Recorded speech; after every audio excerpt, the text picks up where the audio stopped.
अस्सलाम वालेकुम स्टूडेंट्स, उम्मीद करता हूँ सब खैरियत से होंगे। तो आज यूनिट नंबर 4 का एक्सरसाइज प्रोग्राम 5 देखेंगे हम। तो इसकी स्टेटमेंट को ज़रा समझ लें कि उसमें आपको जो क्वेश्चन है वो क्या पूछना क्या चाह रहे हैं। Write a program that takes 10 numbers as input in an array and displays the product of first and last element on console. अब एरे के जितने भी नंबर होंगे ना, जब एरे का कंसेप्ट आ जाए तो आप ये देख लें कि लूप को अप्लाई करके आपने एरे के अंदर नंबर स्टोर करवाने हैं।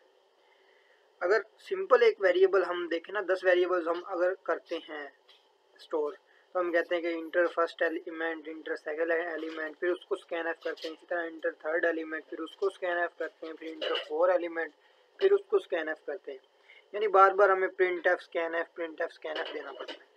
लेकिन एरे में जब नंबर्स लेते हैं हमें उन नंबर्स की पोजीशन का पता होता है, इंडेक्स का पता होता है। हम किसी भी नंबर को कैलकुलेट कर सकते हैं जिसको मल्टीप्लाई करवाना है दूसरे नंबर के साथ, या किसी का सम लेना है किसी दूसरे नंबर के साथ, या सारे नंबर्स की एवरेज लेनी है।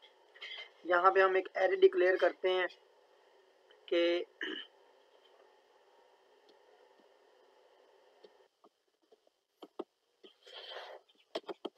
यहाँ पे हमने क्या करना है कि हम 10 नंबर्स का एक एरे लेंगे, यानी उसे डिक्लेयर करवाएंगे और यूज़र से नंबर लेंगे। तो यूज़र से नंबर लेने का क्या तरीका है, पहले हमने उसको कोई ना कोई स्टेटमेंट देनी होती है।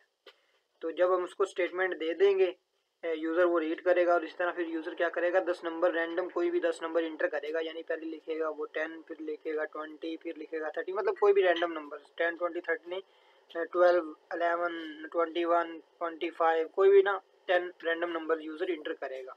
और जब सारे नंबर्स वो एक लाइन में लिख के फिर इकट्ठा इंटर करेगा, फिर आगे लूप काम करेगी। लूप क्या करेगी, सबसे पहला नंबर जो इसने इंटर किया होगा उसको पकड़ेगी, उसको 0 पे स्टोर करवा देगी, एरे के 0 इंडेक्स पे।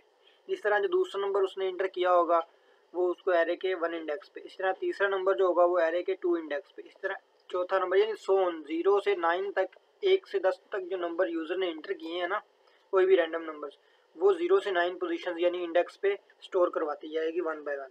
इसलिए हम क्या करते हैं कि प्रिंटफ जो स्टेटमेंट होती है वो हम लूप से पहले देंगे, और जो स्कैनएफ स्टेटमेंट होगी वो हम लूप के बाद देंगे। ठीक है, ताकि स्कैनएफ तो उसने मल्टीपल टाइम्स करना है, मल्टीपल वैल्यूज को स्कैन करना है, और हमने एरे इंटू आई कर दिया, यानी कि सबसे पहली वैल्यू होगी वो एरे के 0 पे आएगी, फिर आई प्लस प्लस हो जाएगा, फिर एरे की 1 पे वैल्यू आ जाएगी।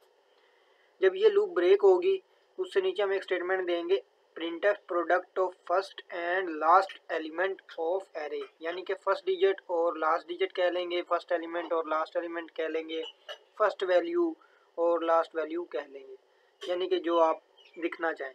और हम उसके बाद डबल कोट्स क्लोज करेंगे और कॉमा लगा के हम करेंगे एरे इंटू 0, क्योंकि एरे का जो पहला एलिमेंट होता है वो 0 एलिमेंट इंडेक्स पे होता है, और जो एरे का लास्ट एलिमेंट होगा वो एरे के 9 इंडेक्स पे होगा, क्योंकि हमने 10 नंबर्स का एक एरे डिक्लेयर किया है।